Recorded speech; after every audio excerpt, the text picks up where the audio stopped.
জান শুনো, আমাদের প্রথম বেবি যদি ছেলে হয় তাহলে তার নাম রাখবো সাজিদ, আমার নামের সাথে মিলে। আমার নাম সুমাইয়া, আমার ছেলের নাম হবে সাজিদ। আর আমাদের প্রথম বেবি যদি মেয়ে হয় তাহলে তার নাম হবে সুমু। কি বলো, নামগুলো কেমন হয়েছে, ভালো না? আরে না, এটা কি নাম বলো? এই নাম কি বর্তমান সময় কেউ রাখে? ওদের নাম রাখবো, আমার নাম কি জুনায়েদ না? আমার নাম জুনায়েদ না? ওদের নাম রাখবো জুলফা, জুলহাস। যদি মেয়ে বেবি হয় তাহলে জুলফা, আর যদি ছেলে বেবি হয় তাহলে জুলহাস। না, আমার বেবি আমার নামের সাথে মিলাই রাখবো। আমার বেবিদের নাম আমার নামের সাথে মিলাই রাখবো, সুমু সাজিদ, সুমু সাজিদ। আমার নাম সুমাইয়া, সুমু সাজিদ। আরে বেবি কি তোমার একার? বেবি আর কি আমার না? আমার বেবি আমার নামের সাথে আমি মিলাই রাখবো, জুলফা জুলহাস। জুলফা জুলহাস আধুনিক নাম, তুমি বুঝো না কেন? না, আমি বলছি না সুমু সাজিদ, সুমাইয়া সুমু সাজিদ।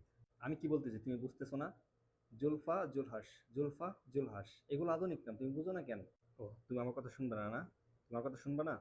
ব্রেকআপ, ব্রেকআপ, যাও, তোমার সাথে কোনো কথা নাই, ব্রেকআপ। আরে তুই কিসের ব্রেকআপ করবি? ব্রেকআপ করবো আমি? ব্রেকআপ, যা, ব্রেকআপ ব্রেকআপ ব্রেকআপ।